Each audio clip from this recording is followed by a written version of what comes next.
The City of Ember, written by Jeanne DuPrau, the first book of Ember. Chapter 6, The Box in the Closet. It was strange how people didn't talk much about the blackout. Power failures usually aroused lively discussion, with clumps of people collecting on corners and saying to each other, "Where were you when it happened?" And "What's the matter with the electricians? We should kick them out and get new ones," and that sort of thing. This time it was just the opposite. When Lena went to work the next morning, the street was oddly silent. People walked quietly, their eyes on the ground. Those who did stop to talk spoke in low voices, then hurried on their way. That day, Lena carried the same message 12 times. All the messengers were carrying it. It was simply this, being passed from one person to another. 7 minutes. The power failure had been more than twice as long as any other so far. Fear had settled over the city. Lena felt it like a cold chill. She understood now that Dune had been speaking the truth on assignment day. Ember was in grave danger. The next day, a notice appeared on all the city's kiosks. Town meeting. All citizens are requested to assemble in Harkin Square at 6 p.m. tomorrow to receive important information. Mayor Lamander Cole. What kind of important information? Lena wondered. Good news or bad? She was impatient to hear it. The next day, people streamed to Harkin Square from all 4 directions, crowding together so close that each person hardly had room to move.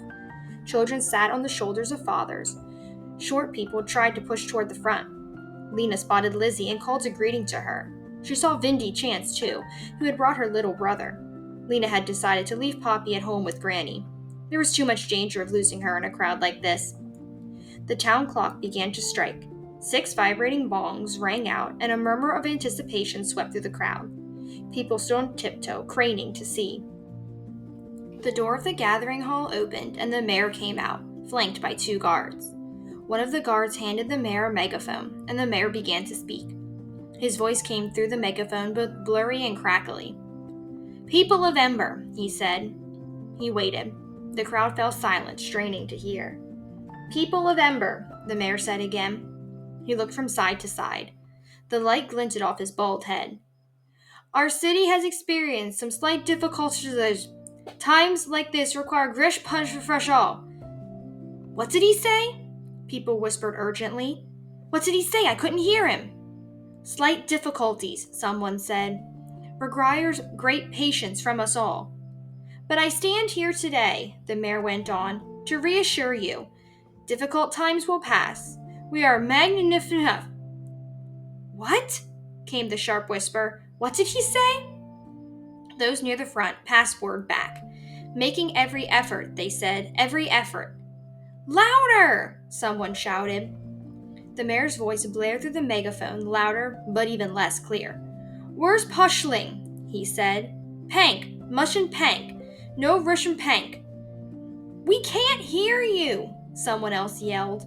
Lena felt a stirring around her, a muttering. Someone pushed against her back, forcing her forward. "He said we mustn't panic," someone said. "He said panic is the worst possible thing. No reason to panic," he said. On the steps of the gathering hall, the 2 guards moved a little closer to the mayor. He raised the megaphone and spoke again. "Solutions," he bellowed, "are being found." "Solutions," the people in the front said to the people in the back. "Solutions are being found," he said. "What solutions?" called a woman standing near Lena. People elsewhere in the crowd echoed what the woman had said. "What solutions? What solutions?" Their cry became a chorus, louder and louder.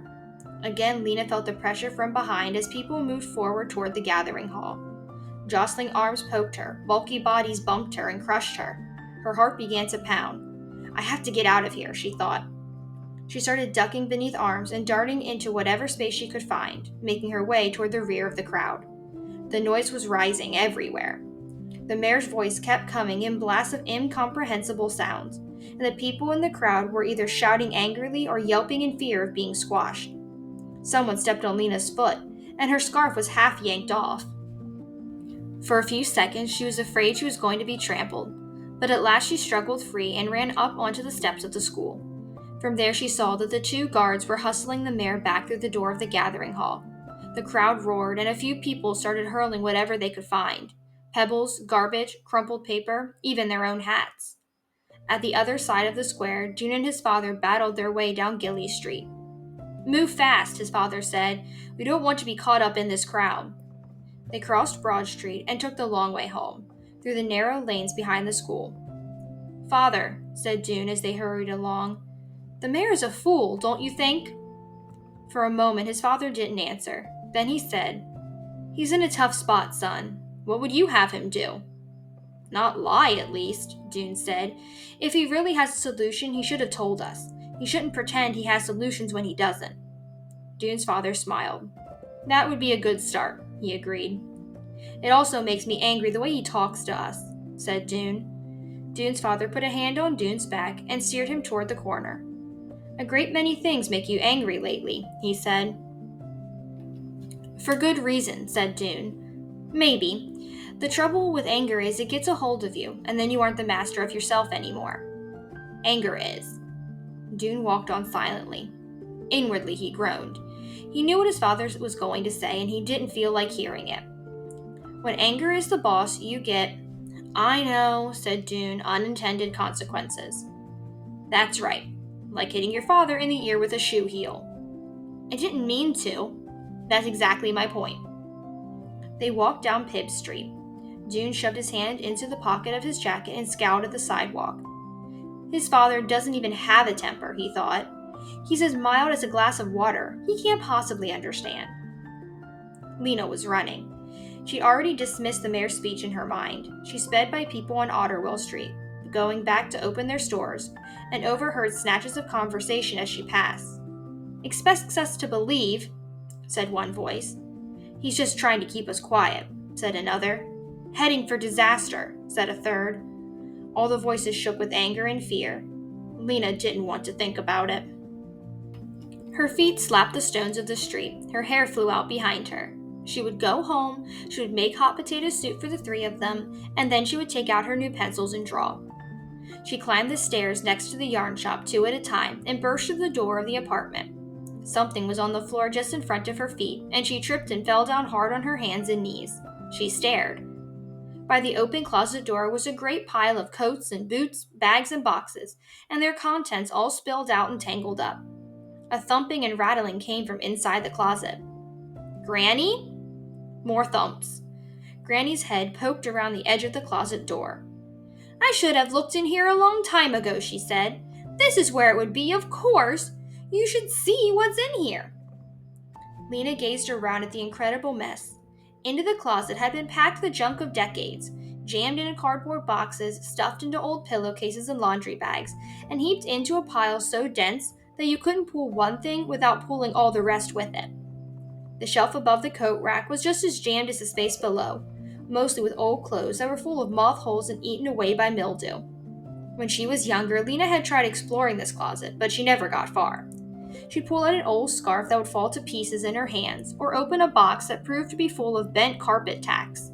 Soon she would shove everything back in and give up. But Granny was really doing the job right. She grunted and panted as she wrenched free the closet's packed-in stuff and tossed it behind her. It was clear she was having fun. As Lena watched, a bag of rags came tumbling out at the door, and then an old brown shoe with no laces. "Granny," said Lena, suddenly uneasy. "Where's the baby?" "Oh, she's here," came Granny's voice from the depths of the closet. "She's been helping me." Lena got up from the floor and looked around. She soon spotted Poppy. She was sitting behind the couch in the midst of the clutter. In front of her was a small box made of something dark and shiny. It had a hinged lid, and the lid was open, hanging backward. "Poppy," said Lena, "let me see that." She stooped down. There was some sort of mechanism on the edge of the box, of the lid, a kind of lock, she thought. The box was beautifully made, but it had been damaged. There were dents and scratches in its hard, smooth surface. It looked as if it had been a container for something valuable, but the box was empty now. Lena picked it up and felt around in it just to be sure. There was nothing inside at all. "Was there something in this box, Poppy?" "Did you find something in here?" But Poppy only chortled happily. She was chewing on some crumpled paper. She had paper in her hands, too, and was tearing it. Shreds of paper were strewn about. Lena picked one up. It was covered with small, perfect printing.